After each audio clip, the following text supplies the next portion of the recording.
Ken?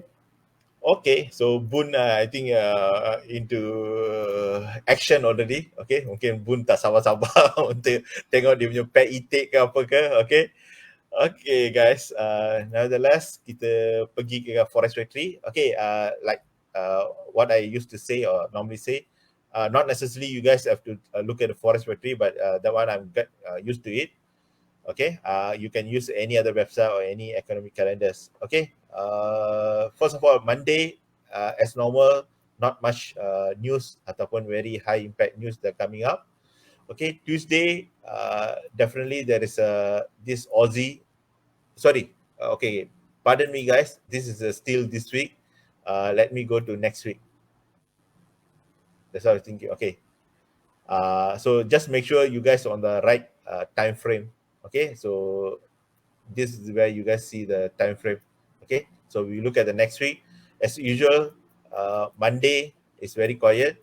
Okay, Tuesday this number PPI number will be a typically it's not a so impactful news. Okay, but this news is coming up before this orang kata FOMC meeting. Okay, because we already had the NFP. Okay, and then we just had CPI yesterday. Okay, so now market is looking at this PPI number before this FOMC.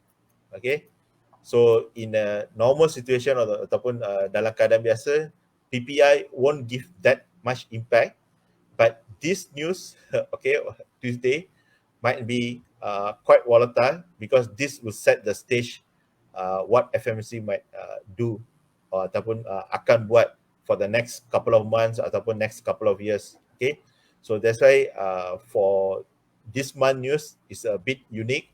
Okay, so just watch out what's the data coming out here. Okay, Wednesday, there's a bit of speech on New Zealand dollar. Okay, it might give a bit of a boost ataupun a bit of a weakness for Kiwi.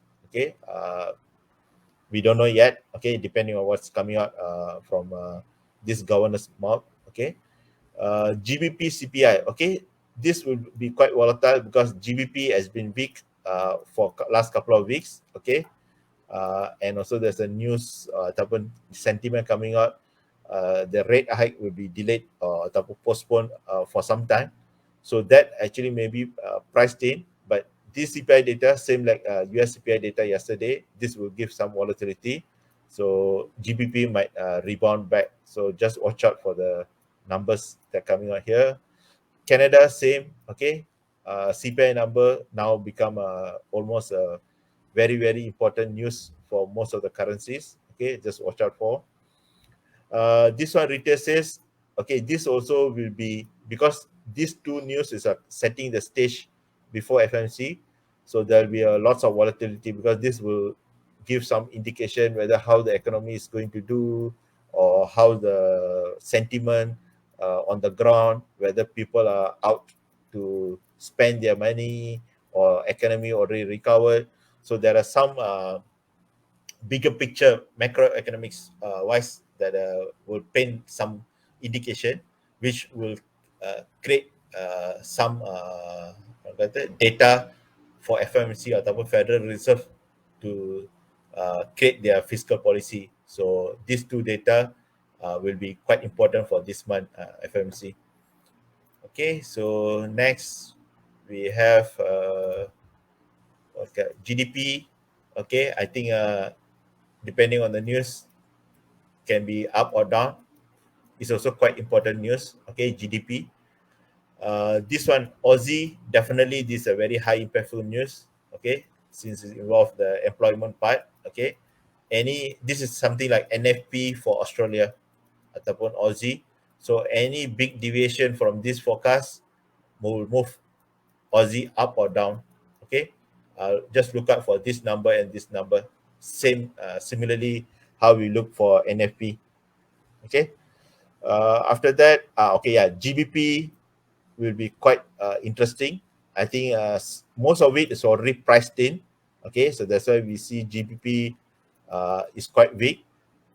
Okay, but this part, whether GBP, let's say against any other currency, whether there'll be one more leg or down after this news, or after this news you will rebound back. Okay, so that will be the question mark for this. Okay, it all depends on what do you call, the statement ataupun the policy summary. I don't think there'll be any changes here, but it will be more on the this policy summary as well as the number of votes. I think there'll be more hawkish votes coming up from this. Okay, so that will probably push GBP higher. Okay, so just watch out for the news. Then after that, okay, Euro also coming up with a financing rate. Okay, I don't think any changes, but the statement will move the market. So maybe Euro make a one more leg down, then only rebound quickly, ataupun naik atas and then come out. So this depends how this statement comes out. But at this point, I think people, all this news will depend how FOMC is coming out. So that's why most of the time diorang punya policy ataupun statement typically happens after FOMC atau Federal Reserve. So Federal Reserve ataupun FOMC will set the stage, and Euro GBP will most likely will follow. If let's say US dollar is going to be quite strong, I think ataupun going to increase the rate, I think the similar note ataupun similar hawkish statement will come out from GBP and also the Euro.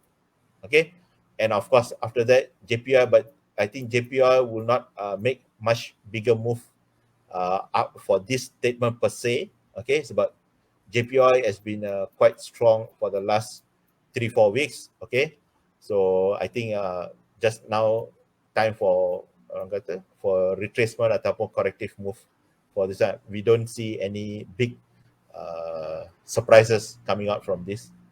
Okay, so net, I think it's going to be quite interesting week. Okay, so we are starting off PPI, then we have what do you call? What's the other one? Retail sales. Okay, which will set stage for FOMC. Okay, and then FOMC will set the stage for what do you call? Aussie, New Zealand, GBP, and Euro, and JPY, not much. Okay, so these four currencies will most likely will follow what is coming out from FMC. Okay, so it's going to be a very interesting week, and this will test the stage since we are at the end of the year. We are almost on the mid-December. Okay, most hedge fund ataupun people will be realigning the portfolio. So mid-December until early Jan. Okay, it can become very very volatile ataupun can orang kata make a big breakout depending on which currency. So we have to be a bit careful how all these bigger banks or central banks going to make their statement out. Okay, okay, Bun.